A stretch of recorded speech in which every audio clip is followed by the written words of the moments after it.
ہم عمرہ کرنے آئے ہیں، ابھی مرد حضرات ہر طرح کی باتیں کرتے ہیں، مگر اب بھی ان میں دل میں فٹ بال کا دھیان ہوتا ہے. کیا کریں؟ اللہ سے دعا کریں اور کیا کریں.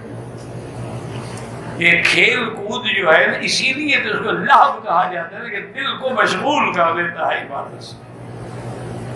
اس لیے ویسے فٹ بال کھیلنا حرام نہیں ہے، اگر نکریں پہن کے ننگے نہ ہوں، کپڑے پورے ہوں اور نماز کے اوقات نماز پہ ادا کریں تو کھیلنا منع نہیں ہے. لیکن یہ تو نہیں نا کہ کیونکہ گیم ہو رہی ہے تو زیادہ نماز چلی جائے. میرے شوہر نے دوسری شادی کی ہے، اس خاتون کے پہلے سے بھی 2 بچے ہیں، تو کیا ان کا میرے شوہر کی جائیداد پر کوئی حق ہے؟ بالکل نہیں. اس کی اولاد ہی نہیں، اس کا کیا جائیداد پر حق ہے؟ وہ اپنے باپ کی وراثت لیں گے نا جس کی اولاد ہے. تمہارے شوہر کی کیوں لیں گے؟ تمہیں بھی شوہر کا نہیں، جائیداد کا ہی فکر کھا رہا ہے.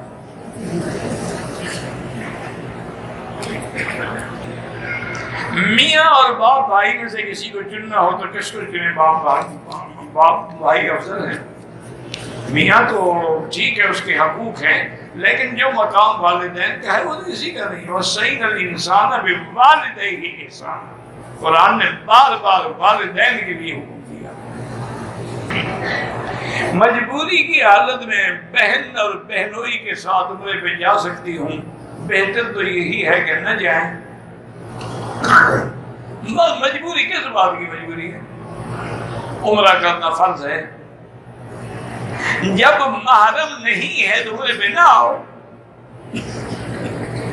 محرم کا معنی یہ ہوتا ہے جس سے نکاح کرنا حرام ہو، جیسے بیٹا ہے، بھائی ہے،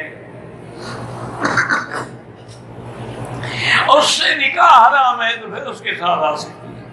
یہ جو بہنوئی اور دیور اور یہ ہوتے ہیں تو بڑی خطرناک حالت ہوتی ہے، کیونکہ وہ قریب ہے، اس کو روکنے والا بھی کوئی نہیں، کمرے میں اکیلا آ رہا ہے.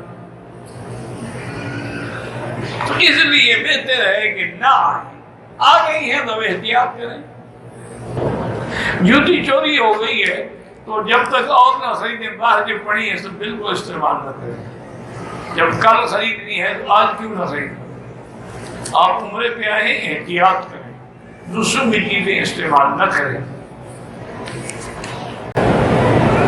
میرے پاس بکری ہے، میرے پڑوسی کے پاس، میں اس سے بکری کے لیے بکرا مانگا، اس نے جواب دے حدیث میں لکھا ہے کہ حرام نہیں، کوئی حرام نہیں.